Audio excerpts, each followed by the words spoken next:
आज की इस विस्तृत चर्चा में हम एक बहुत ही गहरे विषय पर बात करने वाले हैं। एक ऐसा विषय जो सीधे हमारी रोजमर्रा की जिंदगी से जुड़ा है। बिल्कुल। और इस गहरे विश्लेषण का जो मुख्य आधार है वो आचार्य प्रशांत की किताब ट्रूथ विदाउट अपॉलजी के कुछ बेहद चौंकाने वाले अंश हैं। हाँ, तो हमारा मिशन आज उन मीठे झूठों को बेनकाब करना है जिन्हें समाज ने बड़े ही खूबसूरत पैकेट में लपेटकर हमें सौंपा है और हमने बहुत आसानी से उन्हें सच मान लिया है। एकदम सही कहा। मानव मन, डर, हमारे रिश्ते और जीवन का असली उद्देश्य, इन सब पर अक्सर एक मोटा पर्दा डाला जाता है। आज हम उसी पर्दे को हटाएंगे। अगर कोई गहराई से देखे तो इंसान के जीवन में जो भी दुख है या हताशा है वो जानकारी की कमी से नहीं है, वो उन झूठों की वजह से है जिन्हें हमने खुद पाल रखा है। हाँ, और शुरुआत ही एक बहुत तीखे विचार से होती है। इंसान आज एक मशीन की तरह काम कर रहा है। वो पूरी तरह से प्रोग्राम्ड है। मतलब उसके हर कदम का अनुमान लगाया जा सकता है। हम सब अपना जीवन एक लिखी हुई स्क्रिप्ट पर जीते हैं और विडंबना यह है कि हम उस स्क्रिप्ट को अपनी मर्जी मान लेते हैं। यही सबसे बड़ा भ्रम है ना? ये बड़ी आसानी से मान लिया जाता है कि इंसान स्वतंत्र रूप से चुनाव कर रहा है, चाहे वो करियर हो, कपड़े हों या विचार हों। पर हकीकत में हमारी प्रेरणाएं, हमारे लक्ष्य और हमारी सबसे निजी इच्छाएं भी समाज से उधार ली गई होती हैं। बिल्कुल। जब तक इस कड़वे सच को स्वीकार नहीं किया जाता कि हम सब कितनी गहराई से एक तयशुदा स्क्रिप्ट का पालन कर रहे हैं, तब तक असल स्वतंत्रता की शुरुआत हो ही नहीं सकती। और ये स्क्रिप्ट सबसे ज्यादा तब हावी होती है जब बात खुद के अस्तित्व की आती है, जिसे हम स्वयं या अपना आपा कहते हैं। हाँ, ये कितनी अजीब बात है कि इंसान अपने आत्मसम्मान के लिए, अपनी पहचान के लिए पूरी तरह से दूसरों पर निर्भर हो गया है। मतलब ऐसा लगता है जैसे इंसान अपने आप को सीधे देख ही नहीं सकता, इसलिए उसने दुनिया की नजरों का चश्मा पहन लिया है। सही कहा। अपनी अहमियत का पूरा ठेका दूसरों को दे दिया गया है और इसी निर्भरता से जीवन का सबसे बड़ा डर पैदा होता है। जहां भी दूसरों की राय पर निर्भरता होगी वहां डर का होना तो तय है। मुझे यहाँ एक किताब में दिया गया कपड़े की दुकान का वो उदाहरण याद आ रहा है। ओ हाँ, वो उदाहरण इस मानसिकता को पूरी तरह से उधेड़ कर रख देता है। जब एक इंसान शर्ट खरीदने जाता है तो उसके दिमाग में एक पूरी चेकलिस्ट होती है। बिल्कुल। वो सोचता है कि कपड़ा छूने में अच्छा हो, पहनने में आरामदायक हो और सबसे जरूरी बात कि वो महंगा दिखे, सस्ता ना लगे। वो शर्ट इसलिए नहीं खरीद रहा क्योंकि उसे उसकी जरूरत है, बल्कि वो उसे पहनकर दुनिया को कुछ साबित करना चाहता है। और ये चेकलिस्ट सिर्फ कपड़ों तक सीमित नहीं रहती है। सबसे चौंकाने वाली बात तो ये है कि लोग अपना जीवन साथी भी ठीक इसी मानसिकता के साथ चुनते हैं। एकदम सही। जब शादी की बात आती है तो दिमाग में वही पैमाना चल रहा होता है, दिखने में अच्छा हो, मेरे साथ चलने में आरामदायक हो, और जब हम साथ चलें तो समाज की नजरों में मेरी हैसियत कम न लगे, वो सस्ता न लगे। जीवन साथी को भी एक डिस्प्ले आइटम की तरह देखा जाता है। ये तो एक दिखावा करने वाले मन, यानी एग्जिबिशनिस्ट माइंड की बहुत स्पष्ट निशानी है। रिश्तों की गहराई से ज्यादा इस बात की चिंता होती है कि दुनिया उसे देखकर क्या कहेगी। ये एक ऐसे मन की पहचान है जो खुद को देखने की क्षमता पूरी तरह से खो चुका है। उसका अपना कोई स्वतंत्र मूल्य नहीं है। वह सिर्फ इस बात से तय होता है कि दूसरे लोग क्या कह रहे हैं। अगर भीड़ से तारीफ मिलती है तो लगता है कि अस्तित्व सार्थक हो गया, और अगर कोई बुराई कर दे तो इंसान अंदर से पूरी तरह टूट जाता है। ये एक ऐसी मानसिक गुलामी है जिसे इंसान ने खुद चुना है। और इसी गुलामी को एक सफल जीवन का नाम दे दिया गया है। इंसान भूल चुका है कि वो दूसरों की तालियों के बिना भी पूर्ण हो सकता है। इसी तथाकथित सफल जीवन को अगर हम ध्यान से देखें तो ये एक और भयंकर चक्र में फंसा हुआ दिखता है, जिसे स्रोत सामग्री में 8 कदमों वाली पवित्र आत्महत्या कहा गया है। The Holi 8 step suicide. ये शब्द सुनने में बहुत भारी और कड़वा लगता है, लेकिन ये हम सब के जीवन की नंगी सच्चाई है। बिल्कुल। कक्षा 6 में अच्छे नंबर लाओ, फिर 10वीं पास करो, 12वीं में अच्छे ग्रेड्स लाओ ताकि बढ़िया कॉलेज मिले, फिर एक सुरक्षित नौकरी, उसके बाद शादी, फिर एक घर खरीदना, बच्चे पैदा करना और अंत में बुढ़ापा और मौत। ये कोई जीवन नहीं है, ये तो बस मशीन की तरह नींद में चलना है, स्लीप वॉकिंग, जिसे हम विकास मान बैठे हैं। ये विकास नहीं है, ये सिर्फ उम्र का बढ़ना और एक ही घिसे पिटे चक्र का दोहराव है। इंसान अलग अलग उम्र में अलग अलग मुखौटे पहनता रहता है। कभी एक आज्ञाकारी छात्र का मुखौटा, कभी एक महत्वाकांक्षी कर्मचारी का, कभी पति या पत्नी का और कभी माता पिता का। लेकिन इन सारे मुखौटों के पीछे जो कहानी चल रही है वो इंसान की अपनी कभी थी ही नहीं। सही बात है। इंसान अपनी पूरी ऊर्जा और जीवन के अनमोल साल उन लक्ष्यों को पाने में लगा देता है जो समाज ने उसके लिए तय किए हैं। और जब जीवन के अंत में ये सब हासिल हो जाता है तो अंदर सिर्फ एक भयानक खोखलापन बचता है, क्योंकि उसने वो जीवन जिया ही नहीं जो असल में उसका था। और जब वो खोखलापन अंदर से काटने लगता है तब इंसान क्या करता है? वो उस खालीपन को भरने के लिए बाहर की तरफ भागता है। बिल्कुल। वीकेंड्स पर जब भरे हुए शॉपिंग मॉल्स, पब्स और खचाखच भरे सिनेमा घरों को देखा जाता है तो बाहर से ऐसा लगता है जैसे इंसान जीवन का जश्न मना रहा है। लेकिन हकीकत इसके बिल्कुल उलट है। ये जश्न नहीं है, ये एक बहुत गहरी हताशा है जिसे मनोरंजन के शोर में दबाने की कोशिश की जा रही है। ये हताशा मनोरंजन की भूख के रूप में बाहर आती है। ये आनंद नहीं है, बल्कि एक तरह की सजा है। हाँ, लोग सोमवार से शुक्रवार तक ऐसे काम करते हैं जिनसे उन्हें कोई लगाव नहीं है। एक ऐसी दिनचर्या जीते हैं जो उन्हें अंदर से मार रही है। और फिर वीकेंड पर जाकर उस कमाए हुए पैसे को अंधाधुंध खर्च करते हैं, सिर्फ इसलिए ताकि कुछ पल के लिए अपने उस दयनीय जीवन को बर्दाश्त कर सकें। जब जीवन का कोई बड़ा और सच्चा लक्ष्य नहीं होता तो उस आंतरिक खालीपन को सुन्न करने के लिए मनोरंजन और लत का सहारा लिया जाता है। ये मनोरंजन असल में डर और खालीपन से भागने का एक तरीका है। अक्सर ये मान लिया जाता है कि डर का इलाज आत्मविश्वास या कॉन्फिडेंस है। लोग कॉन्फिडेंस बढ़ाने की किताबें पढ़ते हैं, भाषण सुनते हैं, लेकिन सच्चाई ये है कि आत्मविश्वास डर का इलाज है ही नहीं। ये तो डर के साथ चलने वाली एक परछाई है। जो इंसान अंदर से सबसे ज्यादा डरा हुआ है वही सबसे ज्यादा आत्मविश्वास का दिखावा करने की कोशिश करता है। डर कोई बाहरी खतरा नहीं है जो अचानक आसमान से टपक पड़ता है। डर तो अंदरूनी कमजोरी का, निर्भरता का संकेत है। डर सिर्फ ये बताने आता है कि अंदर कुछ ऐसा है जिसे खोने का भय है, चाहे वो इज्जत हो, पैसा हो या रिश्ते हों। अगर उस निर्भरता को ही जड़ से उखाड़ दिया जाए तो डर अपने आप खत्म हो जाएगा।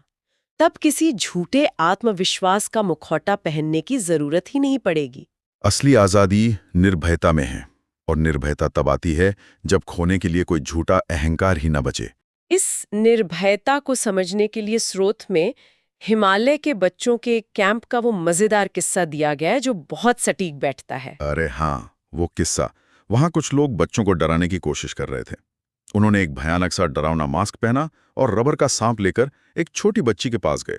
कोई आम बच्चा होता तो शायद चीखने लगता, लेकिन उस बच्ची ने बस एक आंख खोली, बड़ी बेरुखी से उस डराने वाले इंसान को देखा और कहा, गो गेट अ लाइफ, यानी जाओ अपना कोई काम करो, और वो शांति से वापस हो गई। वो छोटी बच्ची उस पल में पूर्णता और निर्भयता का सबसे बड़ा उदाहरण है। जब दुनिया डराने, परेशान करने या शांति भंग करने आए तो उनसे लड़ने या घबराने की कोई जरूरत नहीं है। इंसान अपनी मस्ती में, अपनी पूर्णता में इतना बेपरवाह रह सकता है कि दुनिया का कोई भी शोर या दिखावा उस पर असर ही ना करे। उस बच्ची के अंदर कोई अधूरापन नहीं था, कोई निर्भरता नहीं थी, इसलिए बाहरी खौफ उसे छू भी नहीं सका। वो अपनी जगह पर बिल्कुल स्थिर थी। पूर्णता और अधूरेपन का ये खेल सिर्फ हमारे अकेलेपन में नहीं, बल्कि दूसरे इंसानों के साथ हमारे जुड़ाव में भी सबसे ज्यादा नजर आता है। जब कोई इंसान खुद को अधूरा महसूस करता है तो वो किसी दूसरे की तरफ भागता है, और यहीं से उन रिश्तों की शुरुआत होती है जिन्हें समाज ने बहुत महिमा मंडित किया है। सच्चाई ये है कि ज्यादातर रिश्ते एक बहुत ही गहरे अधूरेपन और मजबूरी से शुरू होते हैं। ये बिल्कुल ऐसा है जैसे दो भिखारी एक चौराहे पर मिल जाएं। दोनों के कटोरे खाली हैं, दोनों भूखे हैं, लेकिन दोनों एक दूसरे को देखकर ये उम्मीद लगा लेते हैं कि उनके मिलने से कोई अरबपति पैदा हो जाएगा। एक भिखारी दूसरे से कहता है, मैं तुम्हारे बिना अधूरा हूं, और दूसरा भी ठीक यही रट लगाता है। दोनों के पास देने के लिए कुछ नहीं है, दोनों सिर्फ मांग रहे हैं। और जब ये झूठी उम्मीद टूटती है, जब दोनों की जरूरतें पूरी नहीं होती, तो वही रिश्ता जो बहुत मीठी बातों से शुरू हुआ था भयानक घुटन और नफरत में बदल जाता है। क्योंकि रिश्ते की बुनियाद ही मांग और खालीपन पर टिकी थी। और इसी मजबूरी और बायोलॉजिकल खिंचाव को दुनिया ने सच्चा प्यार का नाम दे दिया है। इसे किताब में मिस्टर हार्मोन्स कहा गया है, जो ज्यादा सही लगता है। जरा सोचने वाली बात है कि क्या एक 6 साल का बच्चा उस तरह के रोमांटिक प्यार में पड़ता है जैसे फिल्मों में दिखाया जाता है? बिल्कुल नहीं। ये सब 16 या 18 साल की उम्र में शुरू होता है, जब शरीर में हार्मोनल बदलाव होते हैं। ये एक बायोलॉजिकल विस्फोट है। इस रसायन विज्ञान या केमिस्ट्री को समझने के लिए हाइड्रोजन और ऑक्सीजन गैसों का उदाहरण बहुत कमाल का है। जैसे ही अनुकूल परिस्थितियां मिलती हैं और सही तापमान होता है, तो हाइड्रोजन और ऑक्सीजन मिलकर पानी बना देते हैं। बाहर से देखने पर लगता है जैसे दोनों गैसों ने अपना अपना अस्तित्व पूरी तरह से मिटा दिया है और एक हो गई हैं। लेकिन ये कोई शाश्वत सत्य नहीं है। जैसे ही परिस्थितियां बदलती हैं, तापमान में बदलाव आता है, वे अणु फिर से टूट जाते हैं और गैसें अलग अलग हो जाती हैं। हमारा साधारण मानव प्रेम भी बिल्कुल इसी रासायनिक प्रतिक्रिया की तरह है। जब तक दोनों की जरूरतें पूरी हो रही हैं, जब तक शारीरिक या मानसिक तालमेल बैठ रहा है, तब तक प्यार है। और जैसे ही हालात बदलते हैं, वो प्यार वाष्प बनकर उड़ जाता है। इसका सीधा मतलब ये है कि इंसान अक्सर उस असली व्यक्ति से प्यार करता ही नहीं है जो उसके सामने खड़ा है। वो तो अपने दिमाग में बनी एक काल्पनिक छवि या एक भूत से प्यार करता है, एक घोस्ट। इंसान उस छवि को सामने वाले पर थोपने की कोशिश करता है, और जब असलियत उस काल्पनिक छवि से अलग निकलती है तो दिल टूटने का नाटक शुरू हो जाता है। हम अपनी ही कल्पनाओं के जाल में फंसकर दूसरों को दोष देते हैं। यही कारण है कि रिश्ते अक्सर एक बोझ बन जाते हैं। जब किसी इंसान को उसके असली रूप में देखने के बजाय अपनी इच्छाओं के चश्मे से देखा जाए, तो असल में उससे नहीं, बल्कि अपनी ही इच्छाओं से प्यार किया जा रहा होता है। और इच्छाएं कभी स्थायी नहीं होती, वे बदलती रहती हैं, इसलिए रिश्ते भी डगमगाते रहते हैं। अगर हमारे निजी रिश्ते इसी अधूरेपन और कल्पनाओं की बुनियाद पर टिके हैं, तो इसका सीधा असर हमारी रोजमर्रा की जिंदगी और हमारे काम पर भी पड़ता है। क्या इंसान का जन्म केवल एक बड़ी सी रसोई का हिस्सा बनने के लिए हुआ है? सुबह उठो, खाना बनाओ, बर्तन धो, ऑफिस जाओ, घर की सफाई करो और परिवार के लिए जूते या अंडरवेयर खरीद कर ले आओ। क्या यही जीवन का चरम लक्ष्य है? समाज ने तो यही सिखाया है कि अपनी रोजमर्रा की जरूरतों को पूरा करना और परिवार का पेट पालना ही सबसे महान काम है। लेकिन चर्चा में जो बात उभरती है वो ये है कि जीवन का असली उद्देश्य अपनी सीमाओं को तोड़ना है, एक बहुत बड़ी संभावना को खोजना और आंतरिक स्वतंत्रता पाना है। अगर सारा जीवन सिर्फ इस शरीर को सुरक्षित रखने, इसे खिलाने, पिलाने और इसका मनोरंजन करने की जद्दोजहद में बीत रहा है, तो इंसान ने उस महान संभावना को पूरी तरह से खो दिया है। जीवन का दायरा सिर्फ 4 दीवारों और चंद रिश्तों तक सीमित नहीं हो सकता। तो फिर इस दुनिया की भीड़ में रहते हुए, अपनी जिम्मेदारियों को निभाते हुए, हमारा मन कैसा होना चाहिए? हम काम भी करें और उसमें फंसे भी नहीं। इसके लिए बेदाग मन या स्टेनलेस माइंड का जो विचार सामने रखा गया है, वो बहुत ही व्यवहारिक है। इसे रसोई के बर्तनों के उदाहरण से बहुत आसानी से समझा जा सकता है। जैसे घर में हम पुराने बर्तनों की जगह नॉन स्टिक या स्टेनलेस बर्तन लेकर आते हैं, उनका क्या फायदा होता है? तो अब उनमें खाना बनाते हैं, तेज आंच पर पूरी प्रक्रिया होती है, लेकिन खाना उस बर्तन की सतह पर चिपकता नहीं है। मन का काम करने का तरीका भी ठीक ऐसा ही होना चाहिए। जीवन की हर परिस्थिति में पूरी तरह शामिल होना चाहिए। जो काम सामने है उसे पूरी शिद्दत और ताकत से करना चाहिए, लेकिन किसी भी चीज का दाग या चिपकन अपने ऊपर नहीं लगने देना चाहिए। यानी सफलता मिले तो उसे अहंकार में ना बदलने दें, विफलता मिले तो उसे दिल से लगाकर ना बैठें, बस अपना काम करें और बेदाग बाहर आ जाए। यह बिना चिपके जीने की कला ही असली आजादी है। लेकिन परेशानी यह है कि जब कोई इंसान इस सच्चाई और बेपरवाही के साथ जीता है, तो समाज उसे अक्सर पसंद नहीं करता। समाज में उन लोगों की जय जयकार होती है जो अच्छे होते हैं, जो हर समय मीठा बोलते हैं और सबकी हाँ में हाँ मिलाते हैं। सच्चाई और अच्छाई के बीच एक बहुत बड़ा और खतरनाक अंतर है। लोग अक्सर मीठा बोलने वालों को अपना सबसे बड़ा हितैषी मान लेते हैं, लेकिन इस बात को एक बहुत गहरे उदाहरण से परखा जा सकता है। मान लीजिए कोई इंसान एक कैंसर के डॉक्टर के पास जाता है। अगर वो डॉक्टर बहुत अच्छा और मीठा बनकर कहे कि अरे कुछ नहीं हुआ है, तुम तो बिल्कुल स्वस्थ हो जाओ और जाकर पार्टी करो, तो क्या वो डॉक्टर एक सच्चा दोस्त है? नहीं, वो एक कातिल है जो उस इंसान को मौत के मुंह में धकेल रहा है। सच्चाई अक्सर कड़वी होती है, वो चुभती है, वो हमारे भ्रमों को तोड़ती है, लेकिन अंततः वही जीवन बचाती है। समाज में जो अच्छाई का दिखावा है, वो अक्सर हमारी कमजोरियों को सहलाने और उन्हें बनाए रखने के लिए होता है। जबकि सच्चाई एक सर्जरी की तरह है जो दर्द तो देती है लेकिन बीमारी को जड़ से काट देती है। और ये आंतरिक बीमारी सिर्फ इंसान के निजी जीवन को ही तबाह नहीं कर रही है, बल्कि ये पूरी दुनिया को विनाश की तरफ ले जा रही है। पर्यावरण और जलवायु परिवर्तन को लेकर जो बात सामने आती है वो आंखें खोलने वाली है। आमतौर पे यही माना जाता है कि पर्यावरण का विनाश सिर्फ फैक्ट्रियों के धुएं या कारों से हो रहा है, लेकिन असल में ये इंसान के आंतरिक खालीपन का ही बाहरी और भयानक रूप है। पर्यावरण का संकट हकीकत में मन का संकट है। इंसान अंदर से पूरी तरह असंतुष्ट है, खाली है, इसलिए वो बाहर ज्यादा से ज्यादा चीजें बटोरना चाहता है। एक कार है, लेकिन उसे लगता है कि तीसरी कार आ जाने से शायद वो अंदर से भरा हुआ महसूस करेगा। हर साल विदेशी छुट्टियां मनाने की अंधाधुंध इच्छा, बड़े से बड़ा घर बनाने की होड़, ये सब क्या है? ये इंसान की अनियंत्रित भावनाएं और उसका खालीपन है। यही अंतहीन लालच कार्बन उत्सर्जन को बढ़ा रहा है और पूरी पृथ्वी को भस्म कर रहा है। पर्यावरण का विनाश केवल एक भौतिक समस्या नहीं है। इसका मतलब है कि जब तक इंसान अंदर से शांत और संतुष्ट नहीं होगा, वो पृथ्वी का विनाश करना बंद नहीं कर सकता। कोई भी कानून, कोई भी सरकारी नीति या अंतर्राष्ट्रीय समझौता तब तक काम नहीं करेगा जब तक इंसान का मन इस लालच और अज्ञानता से भरा हुआ है। बाहरी दुनिया को बचाने के लिए सबसे पहले अंदर की दुनिया को ठीक करना होगा। बिल्कुल, हमने बहुत सी गहरी परतों को उधेड़ा है। समाज के द्वारा दी गई उस स्क्रिप्ट से लेकर डर की हकीकत, रिश्तों के भ्रम, काम के सही तरीके और दुनिया के विनाश तक। अगर इस पूरी चर्चा को समेटा जाए तो जो सबसे बड़ी सीख उभर कर आती है वो ये है कि असली सफलता दुनिया को जीतना नहीं है। असली सफलता तो खुद के द्वारा रचे गए भ्रमों से हार न मानना है।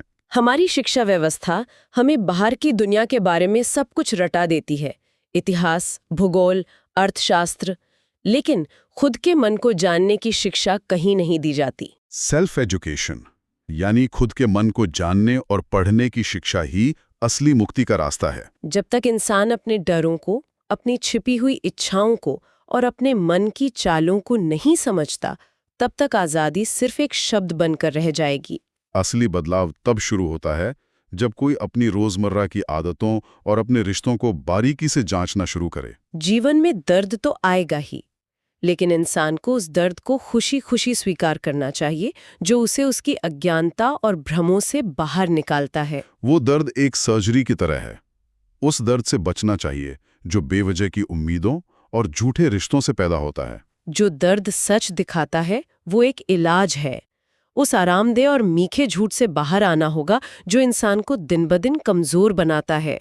ये सवाल खुद से पूछना होगा कि क्या कोई सच में अपना जीवन जी रहा है या सिर्फ समाज द्वारा दी गई एक चेकलिस्ट को अंधों की तरह पूरा कर रहा है। ये एक बहुत ही लंबी और शायद कभी खत्म न होने वाली यात्रा है। आज की इस गहरे विश्लेषण को हम एक ऐसे विचारोत्तेजक प्रश्न के साथ समाप्त करेंगे जो सब कुछ पलट कर रख देता है।